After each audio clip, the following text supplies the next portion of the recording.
Hi, I'm Connie Sue, and I love applique.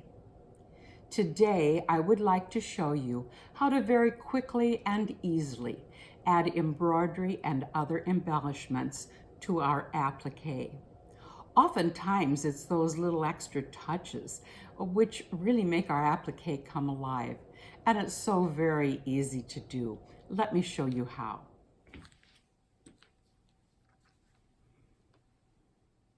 To add embroidery to our applique, we begin at the time we trace the pattern onto the wrong side of the background fabric.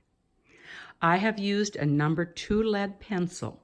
I have traced the embroidery lines that mark the hen. I've traced the embroidery lines that mark stems, and I have traced the embroidery lines of the veins in the leaves. These will all be embroidered. We will need 2 additional things to accomplish this. We are going to need our silk thread. It should be in the color of our embroidery floss. And then we're going to need our embroidery floss. If you keep these exactly or as close as you can to the same color, you will not need to remove the marking stitches, which we're about to put in. Let me show you how. We'll concentrate on the stems down here in this little area. I've actually stitched the leaves. You can do the embroidery before you stitch the leaves if you like. I prefer to do it after. And of course you have to do it after if you're doing the veins, but the stems could be done earlier if you wanted to. Okay, I'm going to run a simple running stitch. I have threaded my needle. It's the same needle I use for my applique. I have threaded it with a piece of silk thread. It is in the same color as my embroidery floss. I am now going to simply actually place a simple running stitch right on top of the pencil line that I traced. Now I like to keep my knot buried somewhere away from it, so I'm going to go over here with the knot. It will be underneath the stem on the front side. It's buried under here. It's just convenient place to stick it, and I like to do that. Get it over there. Then I'm going to come over here and right directly on top of my pencil line, I'm going to do a very short little running stitch. That little running stitch on the front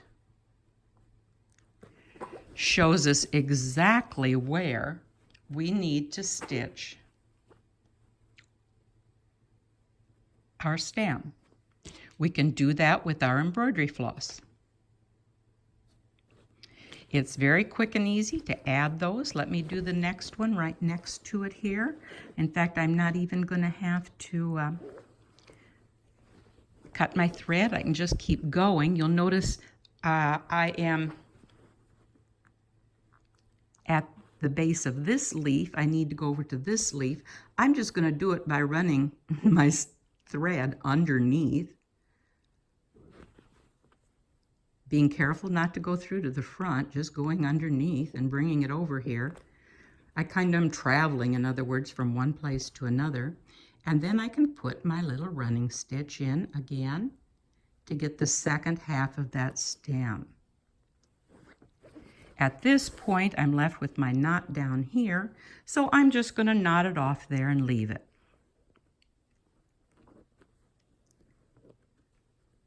And yes, it takes 3 or 4 times to get a knot big enough to hold when you're doing silk thread.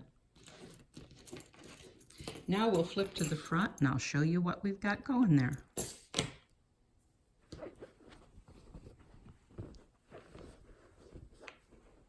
Now I have completed, let's see, let me get a little bit closer here. There, can we see it? I can get even a little bit closer, maybe. There we go. I guess that's as close as my camera is going to go, okay? So you can see I have transferred the markings for the stem from the back where I had traced them using my number 2 lead pencil onto the wrong side of my background fabric. I transferred that mark to the front with the use of a simple running stitch. Fast and easy. You can do the same thing when you want to mark a bird's eye, a place to put a button, or a place to put a bead. Okay, I'd like to show you a couple more examples. None of these blocks are done. They're all works in process. Let me get a little bit closer. And here you can see in this block we have much longer stems. I have my running stitches in place. I am ready to do the embroidery. In this particular example, I used glad press and seal on the wrong side. I will tell you this, when you have running stitches and you have glad press and seal in the back, it can be harder to take the glad press and seal off. It works really well on our applique stitches, the glad press and seal, but with our running stitches, it's a little bit more problematic. And here finally I have the third example. And if we look very closely, let's start a little bit further away and you can see the whole block. This particular motif down here, I have actually done the embroidery. Once again, I used the running stitch, and you can see how well it worked. My veins and my stems just look really sharp. In this particular example, I marked the back of my background fabric using a micron pen. And if you want to use this technique, be sure you use a really fine one, a 005. The advantage to that is it doesn't rub off. That's it. Pretty simple, isn't it? A simple running stitch. It doesn't matter the size of the project. It can be very little or very big. A simple running stitch will transfer those marks from the back to the front, allowing us to complete our embroidery.